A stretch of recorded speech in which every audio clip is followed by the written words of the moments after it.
Lo que hace esta mañana un domingo especial es el hecho que estamos comenzando una nueva miniserie de prédicas.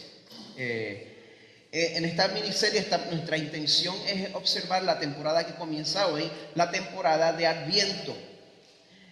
Aquí habemos personas de varios trasfondos diferentes. Yo no sé cuántos de ustedes se criaron como yo.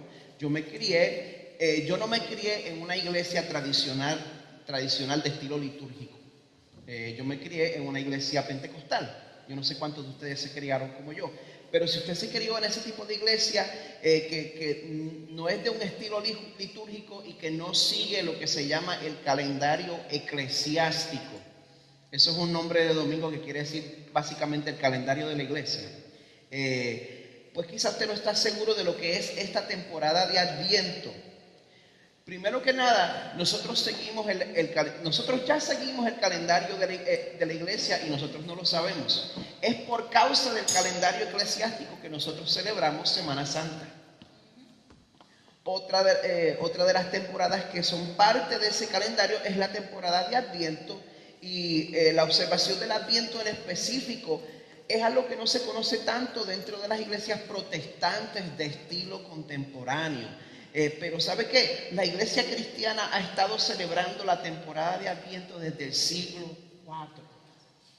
Esto no es nuevo, es que nosotros no lo hemos hecho, pero esto ha sido parte de la identidad de la iglesia desde el siglo IV. Esta celebración comienza el cuarto domingo antes de la Navidad y este año termina el domingo 30. Así que por lo tanto es en esta mañana que comienza la temporada de Adviento del año 2018, y la palabra Adviento, otra palabra es advenimiento, sencillamente significa llegada, venida. Y el propósito de observar esta temporada es enfocar nuestra atención en la llegada de Jesús al mundo. Vamos a estar celebrando su primera llegada en la historia, que fue hace unos 2000 años. Y también vamos a recordar y celebrar que Dios prometió un Salvador, Dios prometió un Mesías desde la caída de la humanidad en Génesis 3:15. Y bueno, cuando nosotros recordamos que Dios es fiel y que Dios cumple sus promesas, también anticipamos la segunda venida que Él nos ha prometido. Dios fue fiel. Dios prometió que iba a enviar un Salvador y así fue. Y ahora Él promete que va a venir una segunda vez y así va a ser. Así que bueno, antes de explicarles más la importancia de esta celebración, yo quiero compartir lo que ya se ha vuelto pues una tradición en nuestra familia, que ha cambiado con el tiempo mientras nuestros hijos han ido creciendo. Han notado la corona de Adviento que tenemos aquí. Esto es parte de la observación histórica de esta temporada. Esta siguiente información que les voy a leer, pues la saqué de la fuente más sólida que existe, Wikipedia. La inerrante, la que no se equivoca. Nos dice que la corona de Adviento simboliza el transcurso de las 4 semanas del Adviento. Consiste en una corona de ramas con 5 velas. Comenzando el primer domingo de Adviento, el encendido de una vela puede acompañarse de la lectura de la Biblia y oraciones. Durante las siguientes 3 semanas se encienden el resto de las velas hasta que en la semana anterior a la Navidad las 4 velas están encendidas. La quinta vela es llamada la vela de Cristo y se enciende en la Navidad. O sea, cada vela tiene un significado en específico de acuerdo a su respectivo domingo. Así que hoy, siendo el primer domingo de Adviento, vamos a encender la primera vela, que simboliza la esperanza. Así que, bueno, nuestra familia ha seguido esta tradición desde que nuestros hijos eran bebés. Y los domingos de Adviento por la noche lo que hacíamos era que antes de acostarnos apagábamos todas las luces de la casa, para hacerlo interesante también para los niños. Apagábamos todas las luces de la casa, nosotros encendíamos las velas que correspondían para ese domingo, nosotros leíamos un devocional, terminábamos cantando un villancico de adoración al Señor, orábamos, apagábamos las velas, y cada cual se va a la cama con las promesas del Señor en la mente. Así que hoy quiero compartir esa tradición con ustedes, tendiendo un encendido de advenimiento. Así que vamos a repetirlo cada domingo hasta que tengamos el encendido final en nuestro servicio del 30 de diciembre. Así que yo le voy a pedir a mi familia que pase al frente. por favor. Y voy a pedirle al resto de ustedes que busquen en sus Biblias en Isaías 6. Si está usando nuestras Biblias de cortesía, el pasaje de hoy se encuentra en la página 437.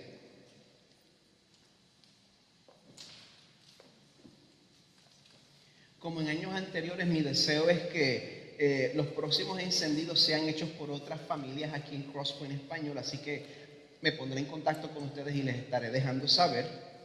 Esto es simple, sencillamente hay que encender el número de velas de acuerdo a cuál domingo estamos celebrando. El primero encendemos una, el segundo encendemos dos. Exacto. Así sucesivamente. Vamos a leer el pasaje principal de la prédica que yo le voy a asignar de antemano. Así que hoy yo le voy a pedir a Carmen que lea. ¿Tienes espejuelos para leer? Isaías 6 entero. ¿Necesitan los míos? Muy bien. Así que les voy a rogar que nos sigan en la lectura de Isaías 6. Vamos a leer ese capítulo entero.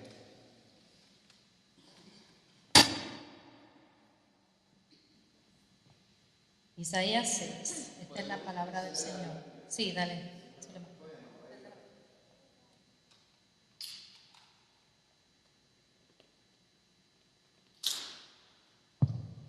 Isaías 6. Esta es la palabra del Señor.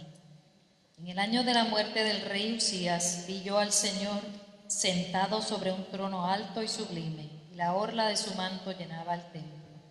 Por encima de él había serafines. Cada uno tenía 6 alas. Con 2 cubrían sus rostros, con 2 cubrían sus pies, y con 2 volaban. Y el uno al otro daba voces, diciendo: Santo, santo, santo es el Señor de los ejércitos. Llena está toda la tierra de su gloria. Y se estremecieron los cimientos de los umbrales a la voz del que clamaba, y la casa se llenó de humo. Entonces dije: ¡ay de mí! Porque perdido estoy, pues soy hombre de labios inmundos, y en medio de un pueblo de labios inmundos habito. Porque han visto mis ojos al Rey, el Señor de los ejércitos. Entonces voló hacia mí uno de los serafines, con un carbón encendido en su mano, que había tomado del altar con las tenazas. Y con él tocó mi boca, y dijo: He aquí, esto ha tocado tus labios, y es quitada tu iniquidad y perdonado tu pecado. Y oí la voz del Señor que decía: ¿a quién enviaré? ¿Y quién irá por nosotros? Entonces respondí: heme aquí, envíame a mí. Y él dijo: ve y di a este pueblo: escuchad bien, pero no entendáis. Mirad bien, pero no comprendáis. Haz insensible el corazón de este pueblo, endurece sus oídos y nubla sus ojos, no sea que vea con sus ojos y oiga con sus oídos y entienda con su corazón y se arrepienta y sea curado. Y entonces dije yo: ¿hasta cuándo, Señor?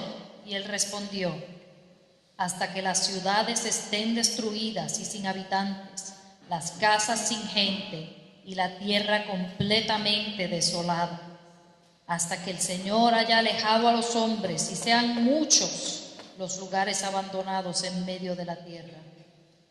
Pero aún quedará una 10ª parte en ella, y ésta volverá a ser consumida como el roble o la encina, cuyo tronco permanece cuando es cortado. La simiente santa será su tronco. Amén.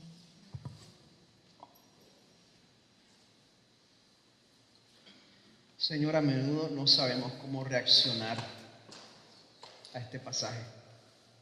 Esta situación, Señor, puede ser tan ajena a lo que nosotros experimentamos en nuestras vidas.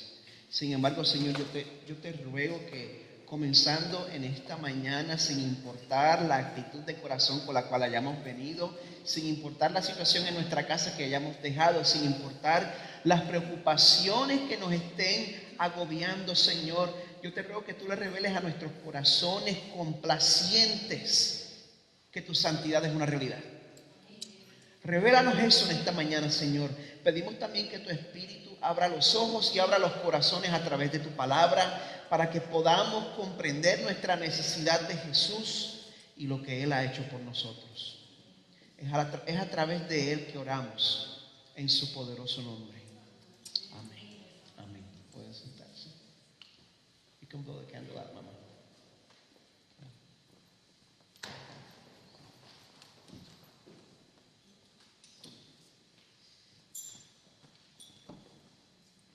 Si su familia desea observar esta temporada también, hay varios devocionales disponibles. Si quiere que le recomiende uno, me lo deja saber, porque usted está a tiempo para comenzar esta misma noche. Amén.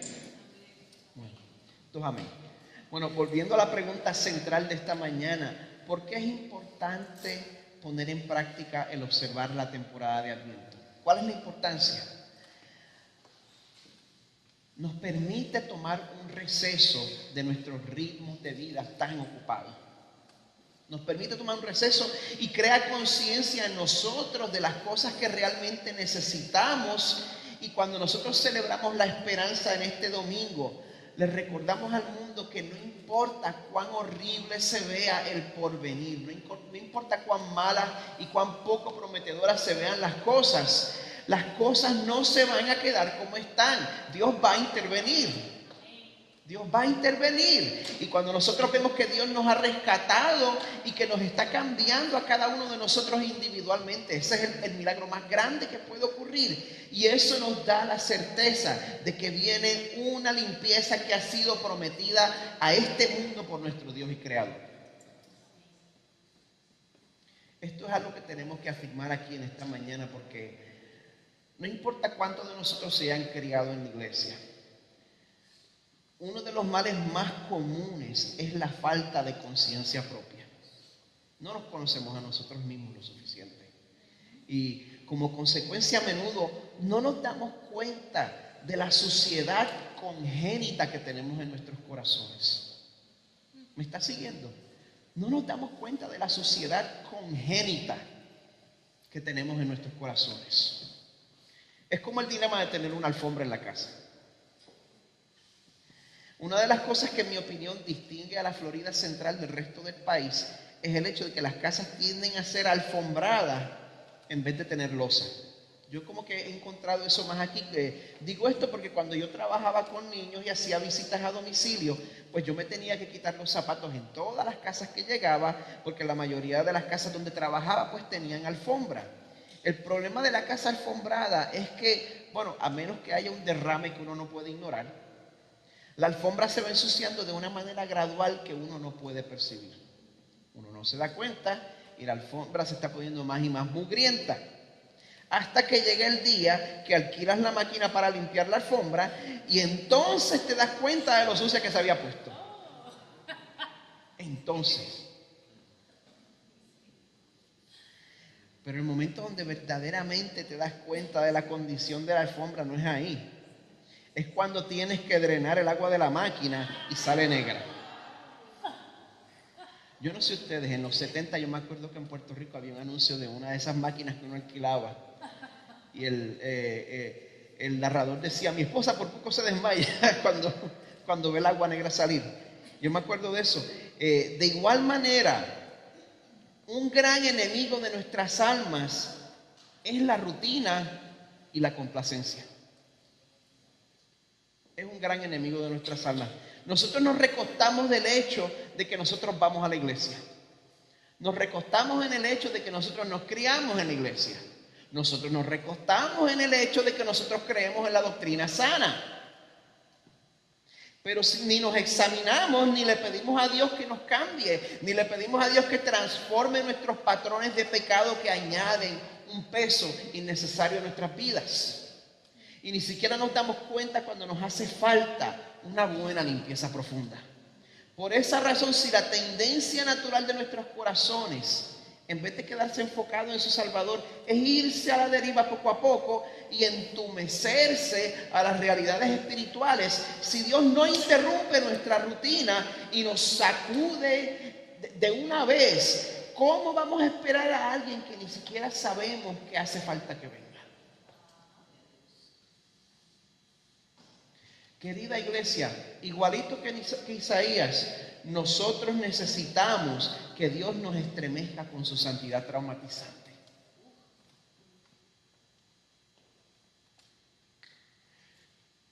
Y la santidad de Dios es precisamente traumatizante, porque nosotros insistimos en neutralizar a Dios, nosotros insistimos en domar a Dios, nosotros insistimos en amaestrar a Dios como si se tratara de una mascota.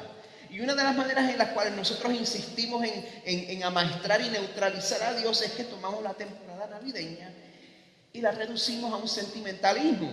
Nosotros tomamos ese momento en el cual Dios se hizo hombre y vino a este mundo como un bebé cuyos pañales tenían que ser cambiados, y nosotros queremos dejar a Dios congelado para siempre como un bebé. Siempre lo queremos dejar ahí, el niñito, para siempre. El problema con eso es que Dios se hizo humano con un propósito.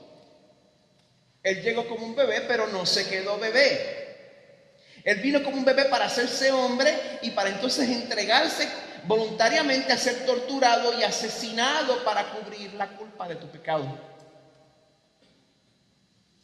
Por eso, si nosotros somos sentimentales con el pesebre, vamos a trivializar la cruz y vamos a olvidarnos del trono en el cual Jesús está sentado ahora. Sentimentaliza el pesebre, trivializas la cruz, olvidas el trono.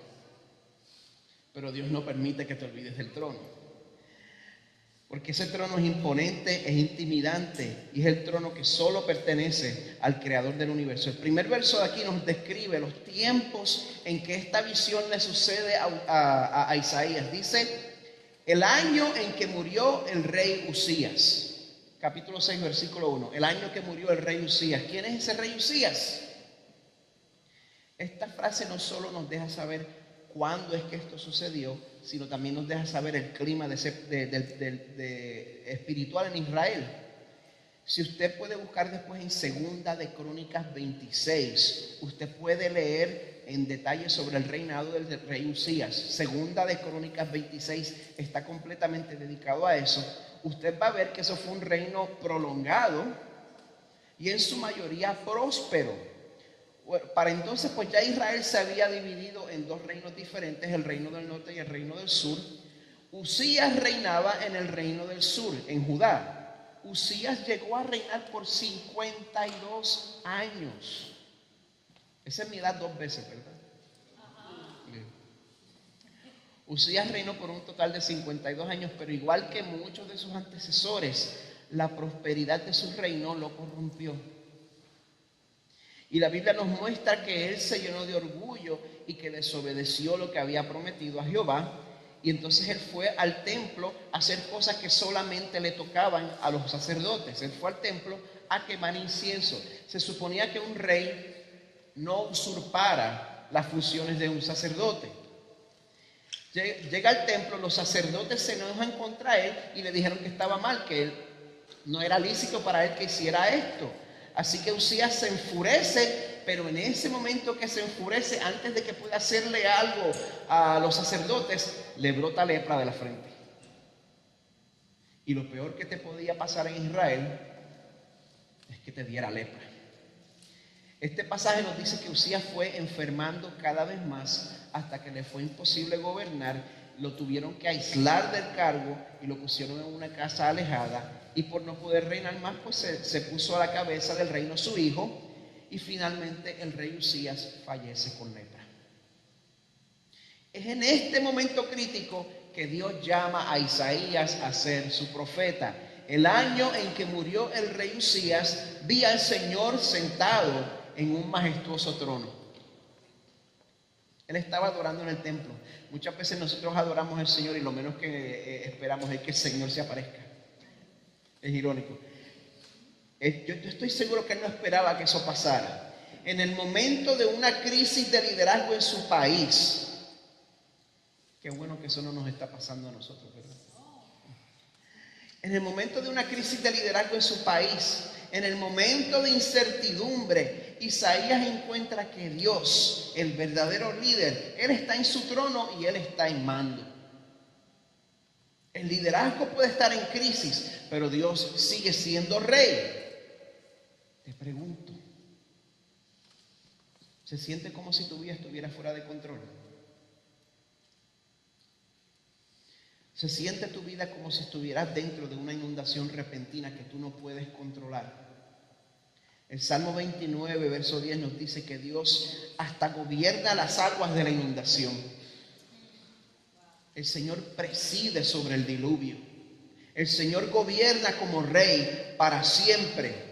Y el pasaje de hoy también nos dice que Dios reina con majestad. Continúa el verso 1. Dice, el borde de su manto llenaba el templo. Para que lo sepan, yo estoy leyendo de la Nueva Traducción Viviente, por eso es la variación de lo que yo estoy leyendo a lo que ustedes están leyendo probablemente. Si no tienen la Nueva Traducción Viviente, dice que el borde de su manto llenaba el templo.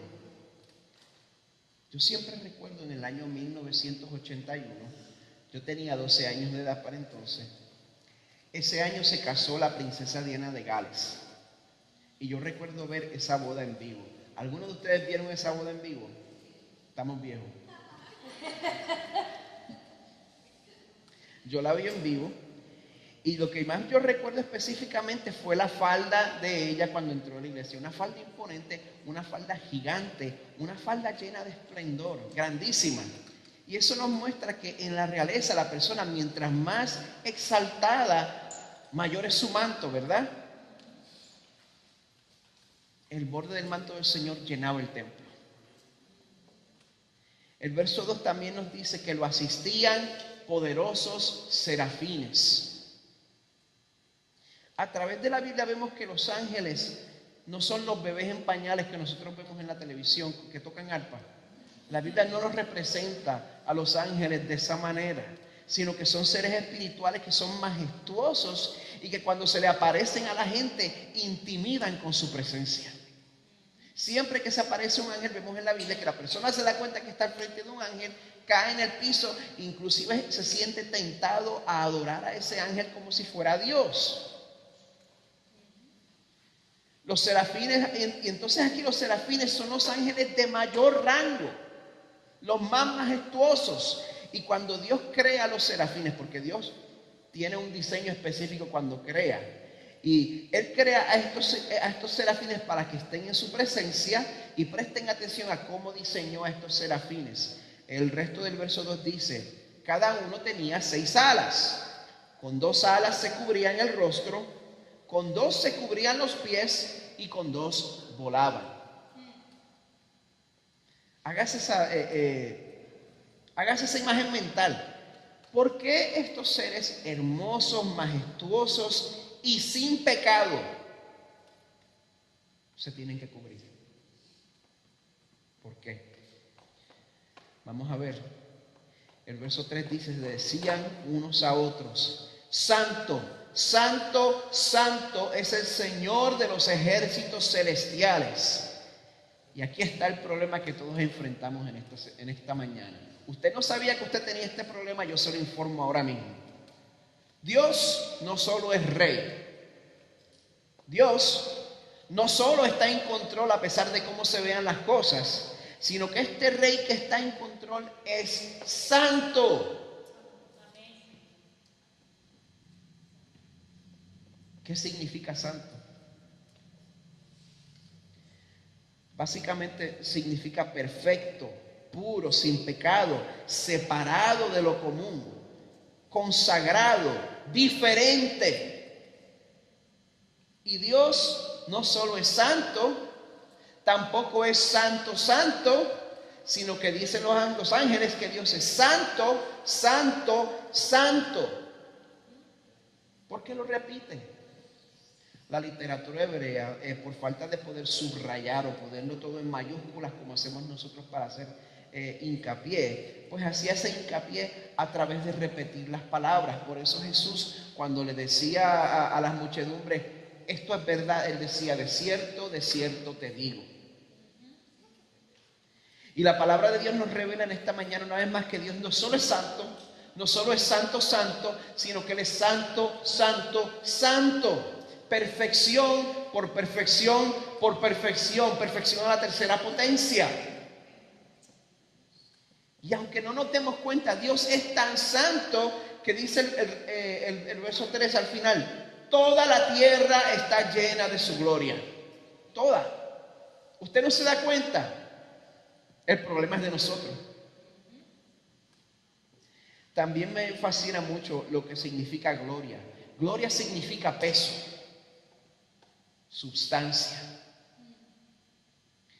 Y si Dios nos permitiera tener esta experiencia ahora mismo brevemente, si Él abriera nuestros ojos por un momento, nosotros veríamos que la gloria de Dios abarca todos los sentidos.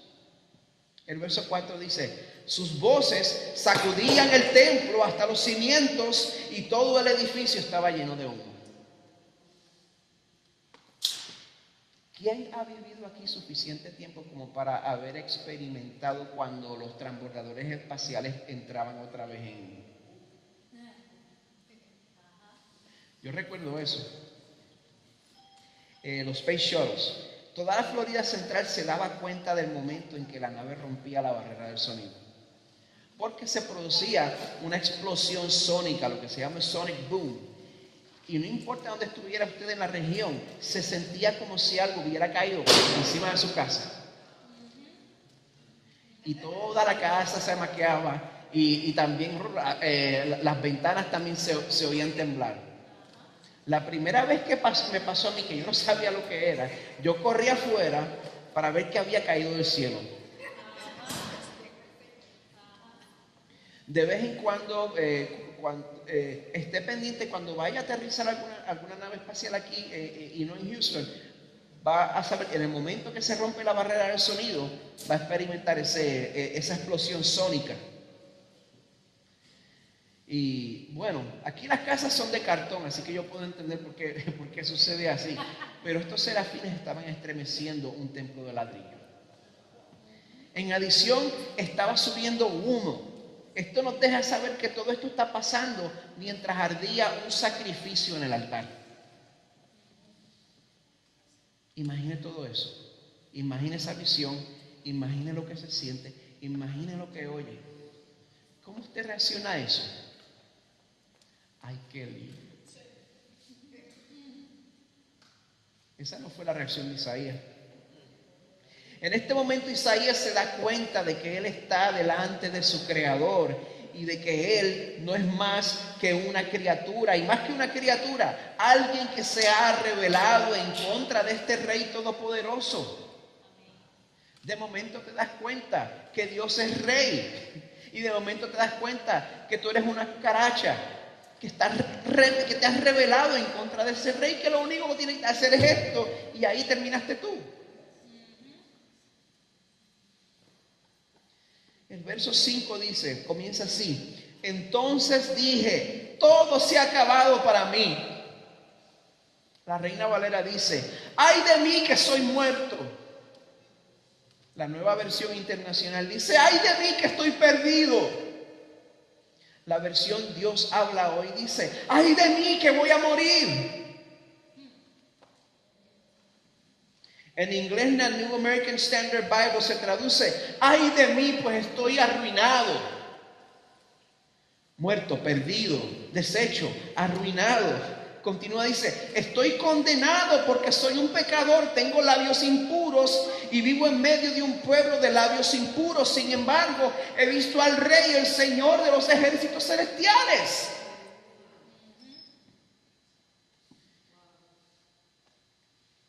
Isaías literalmente se deshace al tener una conciencia instantánea de su pecado en presencia del Dios Santo.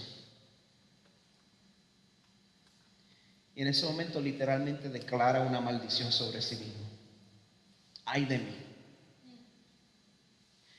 ¿Qué actitud tenemos cuando hablamos de la santidad de Dios? Nosotros creemos que esa santidad es algo con lo que podemos estar cómodos porque nos portamos bien esta semana. ¿Le fue bien esta semana? Amén. Pudo orar por lo menos 30 minutos cada mañana y leer la Biblia y meditar y hasta el journaling pudo hacer. Todavía usted no puede estar cómodo delante de la santidad del Señor. Ninguno de nosotros puede.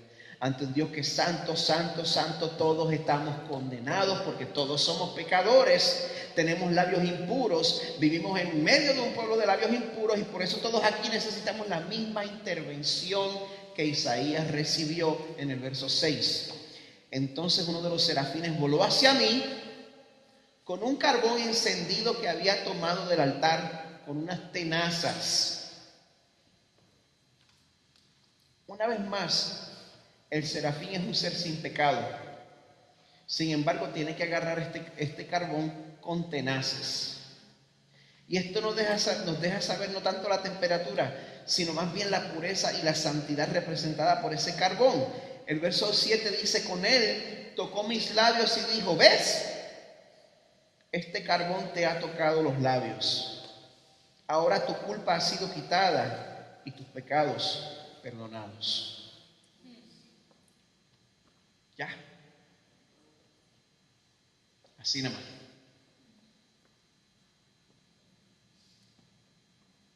Isaías no tuvo que dar vueltas arrodillado alrededor del templo.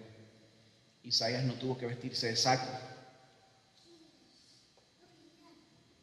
El sacrificio fue suficiente. Esa culpa que Isaías sentía, una culpa muy apropiada, esa culpa fue quitada completamente. Y los pecados de los cuales Isaías había tomado conciencia, todos esos pecados fueron perdonados. ¿Sabe cómo? Instantáneamente.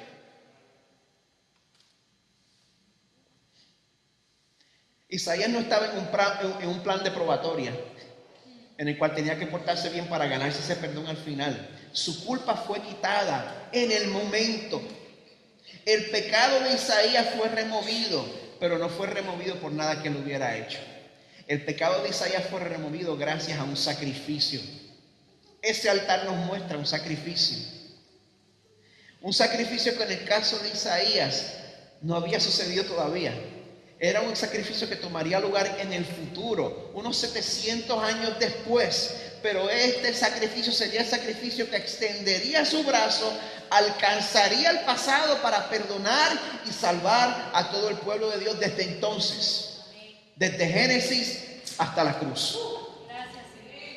Y hoy en día es el mismo sacrificio que extiende su brazo y alcanza el futuro para perdonar y salvar al pueblo de Dios en su totalidad sin que se quede ninguno afuera. Gracias, Señor. Isaías entonces, tú y yo, hoy en día, nosotros somos libres del castigo merecido por nuestros pecados porque Jesús escogió no ser librado del castigo de nuestros pecados, aunque no había pecado en él, aunque no había culpa en él. Segunda de Corintios 5:21 nos dice que Dios Padre, al que no conoció pecado, le hizo pecado por nosotros, para que fuéramos hechos justicia de Dios en él. ¿Usted se da cuenta de este intercambio? Usted se da cuenta de que usted no es consumido en el altar del sacrificio, porque Jesús tomó su lugar, porque Jesús se ofreció como sacrificio por usted. Y esa es la razón por la cual estamos aquí. Le pregunto, ¿qué respuesta surge en usted? ¿Qué respuesta surge en su corazón cuando usted recuerda esta realidad? Cuando usted considera esta realidad. Yo espero que no sea ambivalencia, porque eso quiere decir que usted está engañado, porque nadie sigue siendo igual cuando oye lo que Dios ha hecho por su pueblo. Nadie se queda igual. El evangelio o te enternece para con Dios o te endurece aún más. En esta mañana tu respuesta es una de dos. ¿El evangelio te está enterneciendo para con Dios o te está endureciendo? Eres parte del pueblo a quien Isaías tenía que predicar. Predica para que sean endurecidos. Esta predicación ¿es para tu enternecimiento o para tu endurecimiento en esta mañana?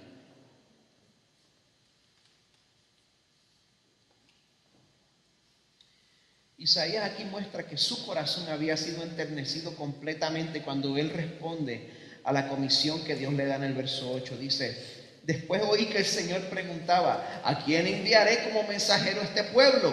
¿Quién irá por nosotros? Yo me imagino lo que estaría pasando en la mente de Isaías en ese momento. Espérate, el rey poderoso que está en el trono, el que es tan santo que los mismos serafines se tienen que tapar los ojos en su presencia, el rey que me podría hacer cenizas ahora mismo por causa de mi pecado, pero en vez de eso, a través del sacrificio de otro, me ha declarado libre de culpa y me limpió de mi pecado y limpió mis labios, ahora me está ofreciendo el privilegio de anunciar su mensaje. ¿De qué otra manera yo podría responder? Aquí estoy yo, le dije, envíame a mí.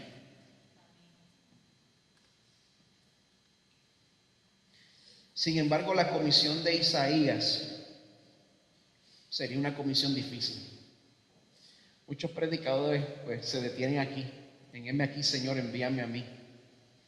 Pero quedan 4 versos más que hay que considerar, porque son bien difíciles de tragar. Y no ponen a Dios como el Santa Claus cósmico que la gente quiere que sea. Comenzamos por el verso 9. Él me dijo, bien, te envío. No pensé.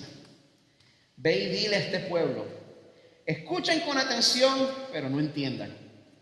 Miren bien, pero no aprendan nada. Endurece el corazón de este pueblo, tápale los oídos y ciérrale los ojos. De esa forma no verán con sus ojos, ni oirán con sus oídos, ni comprenderán con su corazón, para que no se vuelvan a mí en busca de sanidad. Quédate bruto.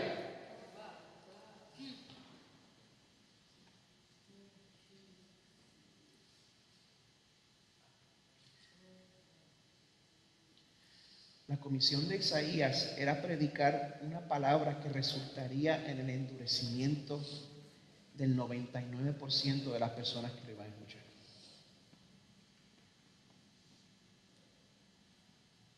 ¿Quién se quiere apuntar para eso? Si Isaías fuera un misionero ahora y él compartiera su visión en este día, a él se le haría imposible conseguir que ninguna organización misionera lo apoyara con esa visión. Todos queremos crecimiento, todos queremos llenar el edificio de gente, aunque terminemos llenando el redil de cabras en vez de ovejas. Como iglesia muchas veces eso es lo que hemos terminado haciendo.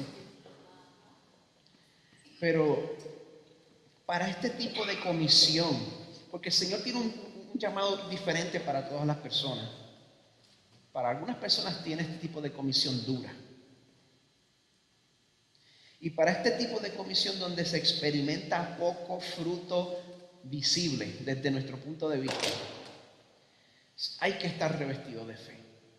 Hay que estar revestido de fe. Hay que estar en completa seguridad de que uno está predicando, y cuando uno encuentra corazones endurecidos tras corazones endurecidos, tras corazones endurecidos, tras corazones endurecidos, estar convencido de que el Señor me comisionó a que yo hiciera esto.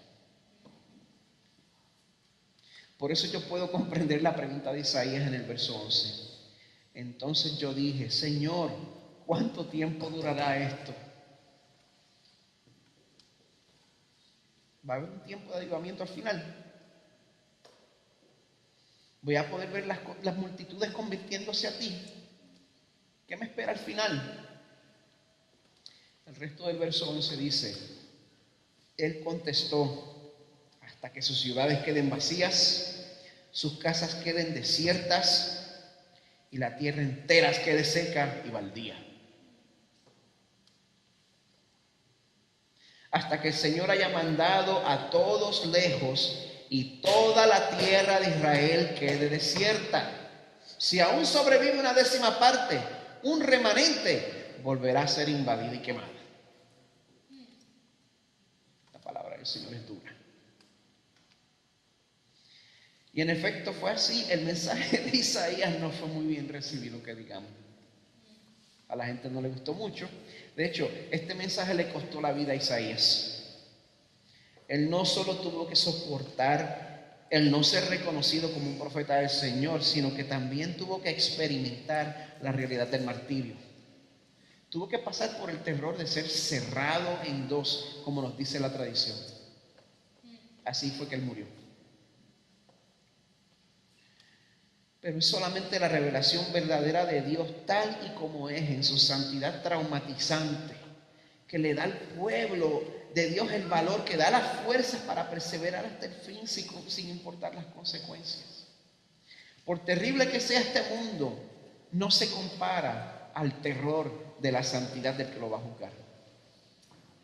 Por terrible que sea este mundo, no se compara al terror de la santidad de quien la va a juzgar. Y el efecto es que, bueno, en verdad, a lo último, entonces, en ese momento nos es manifiesto, nos es revelado cuál es el remanente que nos está jugando a la iglesia. Y ese es el consuelo de los que verdaderamente son de Dios, dice el resto del verso 13. Pero así como el terebinto o el roble dejan un tocón cuando se cortan, también el tocón de Israel será una semilla santa. ¿Y sabe qué? Este es el momento que estamos viviendo. Este es el momento cultural en el que nos encontramos ahora mismo. Porque es un tiempo en el cual ser cristiano está empezando a traer más desventajas que ventajas. Quizá había un tiempo hace 30, 40 años donde ser cristiano pues traía sus beneficios socialmente, por lo menos en los Estados Unidos. Pero ya ese tiempo es cosa del pasado. Ahora mismo, si tú tan siquiera crees, si tan siquiera estás de acuerdo en lo que la Biblia afirma en cuanto a la sexualidad humana, te van a trasquilar en la corte de la opinión popular. Si tú tan siquiera dices que estás de acuerdo con la Biblia, te van a trasquilar en la corte de la opinión popular. Y las iglesias se están vaciando. Veo estudio tras estudio y estadísticas que nos dicen que la asistencia a las iglesias está bajando. Pero ¿sabe qué? Yo creo que lo que estamos pasando no es una reducción en el pueblo de Dios. Yo creo que más bien una purificación de las nóminas. Yo creo que eso es lo que estamos viendo. Aquí no hay futuro para el que esté jugando la iglesia. Los que solo buscan el beneficio social se van a ir cuando la iglesia deje de traerles ese beneficio social. Y en el momento que seas parte de la iglesia, te hace parte de los prejuiciados, de los intolerantes. Por ahí te desaparece. Pero adentro quedan los que han sido verdaderamente cambiados por la visión de un Dios que es santo, santo, santo. Adentro queda el pueblo que, como Isaías, se da cuenta de la pureza de Dios, de su propio pecado. Esa es la cosa, que no solo veo la santidad sobrecogedora del Señor, sino que me doy cuenta de la inmundicia de mi corazón al frente de Él. Y en ese momento le digo al Señor, no hay nada que yo pueda hacer, me acojo a tu misericordia. ¡Ay de mí! ¡Ay de mí! En ese momento te acoges a la misericordia de Dios y aceptas la misión que Dios te encomienda sin condiciones. Porque Isaías dijo, envíame a mí. El Señor le dijo cuál era la visión. Dijo, ay, espérate. No dijo eso.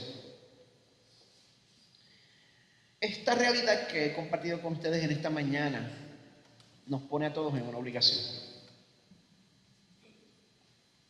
Nos pone en la obligación de responder a esta santidad y a esta misericordia. Nosotros, los que hemos experimentado la santidad de Dios, los que hemos confesado nuestro pecado y nosotros hemos recibido a Jesús como el sacrificio que purifica. Si usted es parte de ese grupo, nosotros pronto vamos a tener la oportunidad de responder participando en el sacramento de la comunión. Ahora, si usted no ha respondido todavía, le pregunto, ¿qué usted piensa hacer? ¿Cómo piensa responder? ¿Y para cuándo? Este asunto es de extrema seriedad.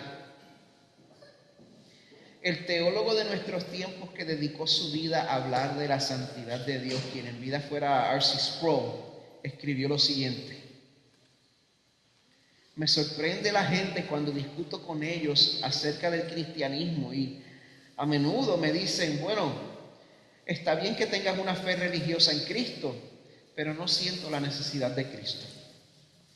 Y yo les digo, bueno, Si Dios es santo, entonces necesitas a Cristo. No hay nada más apremiante en la vida que la necesidad de un Salvador, porque si Dios es santo y Él es tu juez y tú no eres santo, entonces tienes algo que temer. Algo que temer que finalmente es mucho más devastador que un tornado o el cólera. Como dice la Biblia, es algo terrible caer en las manos del Dios vivo.